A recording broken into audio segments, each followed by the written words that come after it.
Yan, good morning po, Crab Mates. At live po tayo ngayon. Nandito tayo ngayon sa Naik, Cavite po. At meron po tayo mga bisita. Si Sir, galing pa ibang bansa po. Hi! From Jeddah, with love. Yan. Binabati ko yung mga kasamahan ko, tropang Aldente. Jo! Andito na kami. Toto. Sino ba tong pangalan na ito? Si Ruper. Tapos si Bunso. At saka si... Sino pa yung isa? Si Tonton. Nandito na kami ha. Isa-isa ko kayo ni Sir. Talaga, isa-isa ko na kayo. Papakita ko sa inyo yung limangan po natin. Yan, Crab Mates, lalaki. Ayan, oh. Grabe, laki. Ito po. Yan, shoutout po, Sir Alvin.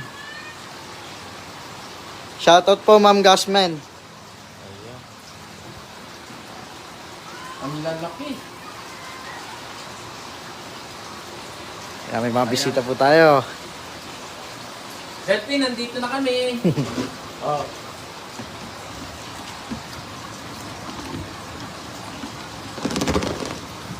Ito pa. Mga, gaano katagal yung bago lumaki ng ganito, sir? 3 to 4 months po. Bali, ito naman po yung mga payat lang po ito, mga papatabain lang. Mga babae. Ay, tawag ng patining. Apo. Ayun naman din po, mga payat din, mga papatabain lang. Ayan sila, ganun sila nung una. Apo. 4 months na to. Yes po. Grabe. Yun, Crab Mates, babatiin ko lang po kayo ng Happy 9 Mansari po sa ating lahat. Ay, happy na naman sa atin, Red Shell. Yan. GC6, GC4, na nakunasan ako. Kamusta kayong lahat, ha? Ayan, kamusta po? Kamusta? Eto na tayo.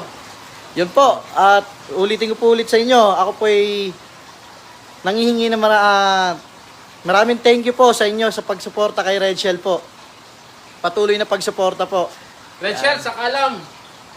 Ito ang magbibigay sa ating pag-asa, lalo na sa mga OFW.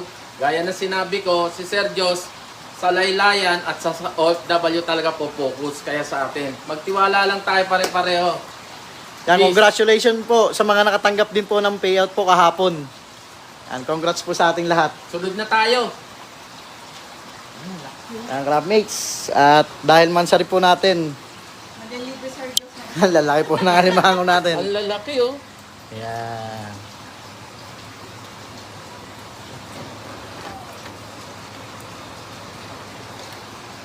Bakla po. Ayan, oh. Ito rin yung bakla. Ayan. Sabi na Sir Diyos. Ayan. Tapos, ito siguro, ito yung barako. Lalaki po yan.